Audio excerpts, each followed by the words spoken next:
And we're back. Welcome to B-Side Banter. This is going to be kind of like a explanation episode, a bonus episode. In some respects, maybe a throwaway episode. I don't know, but it's going to be just me. And I'm just going to talk a little bit about what I would love for this podcast to be. I'm going to talk a little bit about some stuff that I've done in music review, and I'm going to apologize profusely for one of the worst takes that I have ever made. So, let's dive in. This is B-Side Banter, and this is a podcast where I just thought it would be really cool, really fun to have a couple music reviewers, music content creators, maybe eventually artists, producers, come on and just talk music. And I just really wanted to facilitate that. I know that I've done a lot of stuff in the past with music review, posting my own reviews and my own content, music lists, etc., etc. And I have had sort of a hard time kind of carving out a spot in this kind of content creation space. There's a lot of people that do a lot of great content. So anyway, I just kind of thought this would be a really fun thing to do. I thought that it would be cool to just connect with fellow reviewers or music content creators and just have a fun conversation and to let everybody in on that.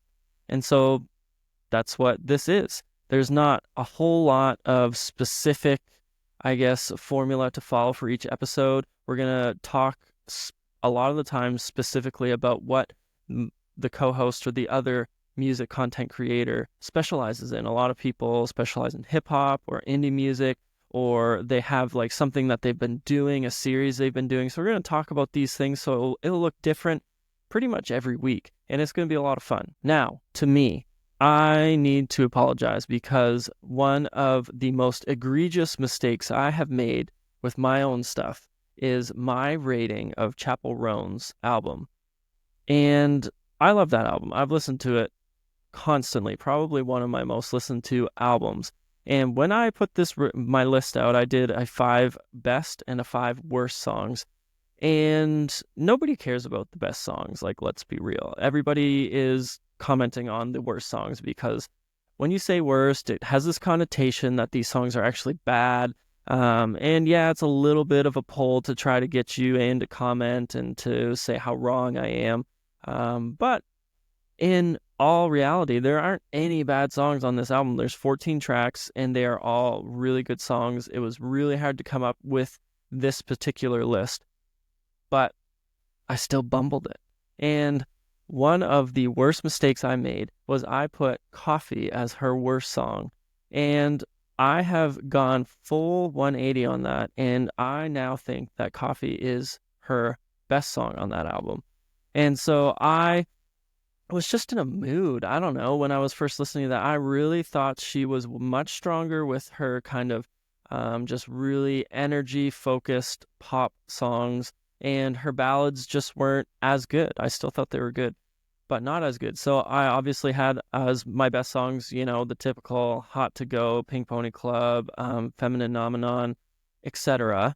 And as her worst songs, I had a lot of the ballads. And that was a mistake, a very, very bad mistake. And now that I've listened to the album probably another 20 or so times, just constantly, I've realized that I've been so wrong with this. So I've got a new ranking, and it is just totally different. There's some things that are the same, but for the most part, it's pretty different. So I'm going to go through the best songs first. I have number 1. Actually, I'm going to start at number 5.